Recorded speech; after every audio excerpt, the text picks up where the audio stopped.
Have you ever seen a man walk in the rain? No umbrella, no destination, no rush? People used to whisper about him. He'd walk down Main Street just as the skies opened up. His coat soaked through, his boots splashing through puddles. Some thought he was mad. Others thought he was grieving. But no one really asked. His name was Thomas. He lived in a quiet southern town, the kind of place where the gas station clerk knows your name and your coffee order. Thomas had lived there all his life. He had a small white house on Elm Street, a dog named Duke, and for many years, a life full of quiet joy. He worked at the old cotton mill. Every morning at 6:15 sharp, he'd walk to work with a metal lunchbox in one hand and a folded newspaper in the other. His wife, Lily, would wave from the porch with her apron on, and their son, Matthew, would be finishing cereal before school. Life was not grand, but it was full. And for Thomas, it was enough. He wasn't a loud man. He didn't boast. He didn't preach. But he believed in God, in goodness, in things unseen. Then, little by little, that life began to unravel. Lily got sick. At first, it was just fatigue. Then came the weight loss, the tests, the hospital rooms. Cancer. The kind that doesn't care how much you pray. Thomas sat with her every day, held her hand when she lost her hair, read scripture softly when she could no longer speak. And one morning, just before sunrise, she slipped away, her hand still resting in his. Matthew moved away not long after. He said he needed a fresh start, but Thomas knew some grief is too heavy to carry near home. Then the mill closed. After 25 years of service, Thomas was handed a check and a polite thank you. The house grew quiet. The porch felt empty. And Thomas, the man who once walked to work every morning, began walking with no place to go. And that's when people started to notice.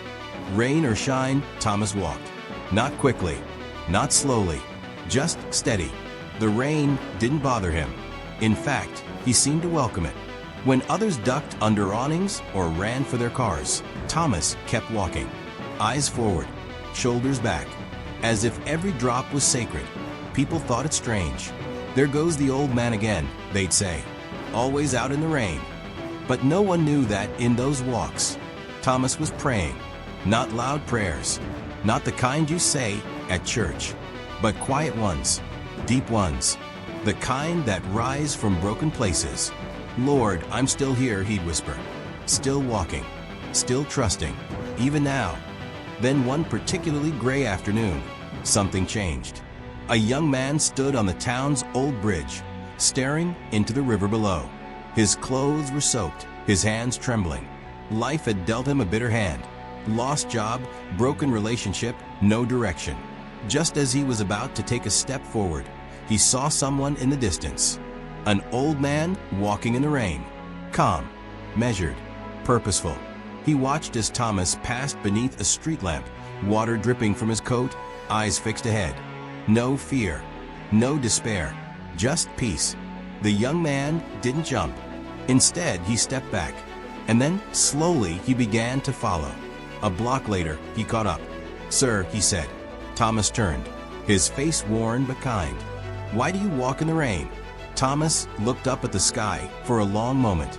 "Because my faith," he said quietly, "doesn't wait for the sun." The boy said nothing, just walked beside him. And the next day, he came again. Then another person joined, and another, a teacher, a widow, a mechanic, a boy with headphones. They didn't talk, they didn't plan it, but every time the rain came, they walked, side by side, silent, soaking, strong.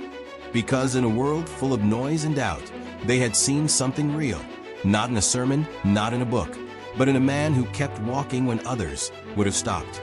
And maybe that's what faith is. Not something loud or fancy, not something perfect or always understood. Sometimes faith is just showing up. Sometimes it's trusting when it makes no sense. Sometimes it's a man walking quietly in the rain, believing that even in the storm, he is not alone. End.